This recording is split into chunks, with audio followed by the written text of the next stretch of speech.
They were hardened and experienced. They had seen a lot, but never anything like this. The animal control officer shook her head. "My God," she said.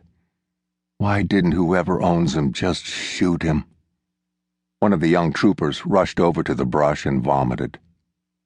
The donkey was covered with lice and tracked with the bite marks of rats. One of the troopers asked the vet how old the donkey was. "There's no way to be sure. I'll have to see him in the light. But I'd guess about 15 years, the vet replied.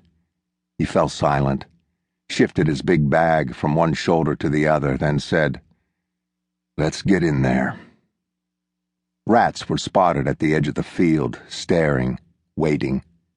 The sheriff's deputy put his hand on his gun, but another officer touched his arm, shaking his head. Even rats were not grounds to shoot. He leaned over and tossed a rock out toward the rats, but they did not move. Another deputy walked up with a light on a tripod stand and a small portable generator. He fired up the generator, and the pen was flooded with white light. The troopers, vet, and animal control officer all gathered around the donkey, who had not moved nor made a sound. The vet placed the flat metal disc of his stethoscope on the donkey's neck. "Well, he's alive," he said, "barely. Let's get the pallet off of him." They stood up and shifted the wooden structure away from the donkey's head and shined their flashlights on his face. There was a moment of stunned silence. Then some of the men tied handkerchiefs over their noses, and everybody got to work. The vet placed the big canvas bag down in the mud, taking out syringes, vials, sponges, painkillers, wrenches, and clamps for teeth pulling, vitamins and energy boosters, balm and ointments for the skin, powder for the lice, gauze patches for the rat bites, antibiotics for the oozing eyes. What to treat first? He would need everything he had. He went to work quickly. The troopers were used to standing and watching and waiting. It was a big part of the job.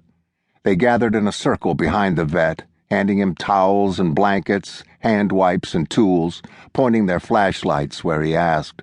Some of the work he could do later, after they transported the donkey to the animal control officer's farm a few towns over. That was the plan. If Simon was still alive, they would stabilize him and get him up and over to the farm. There was a barn there with some empty stalls. They could get a better look at him in the morning.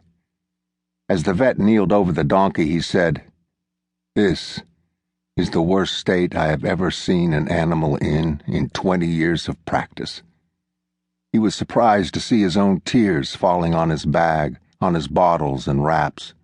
It rarely happened, but he told himself to suck it up and get to work. Lord, he thought, I didn't ever want to see this. But wasn't it why he had become a vet? Wasn't it the point? Sometimes he thought, I'm ashamed to be a human. He had little time. The animal's pulse and heartbeat were fading quickly. The vet had seen that the donkey's hooves were sticking out like wings. It had been so long since they were trimmed. He must have been walking on his ankles, he said. He can't walk that way to the trailer. I have to cut the hooves off right now. He stood, ran over to his truck, and pulled out a battery-charged buzzsaw.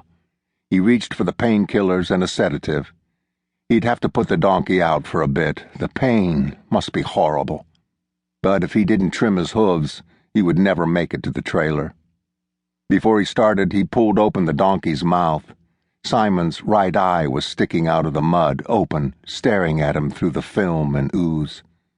The vet looked at his jaw, then up at the trooper. I have to pull them now. There's a massive infection in there. I have to sedate him. I won't knock him out because we won't be able to get him up. I'll get him sleepy, poor guy. But he's going to feel this. And he went to work. Will he make it? Asked one of the troopers. I don't know, said the vet. A part of me thinks he ought not to make it. That would give him some peace. No, said the animal control officer, leaning over, putting her arm on the vet's shoulder. I think I may have found a home for him. A guy has 2 donkeys, a writer. He said he'd come take a look in the morning.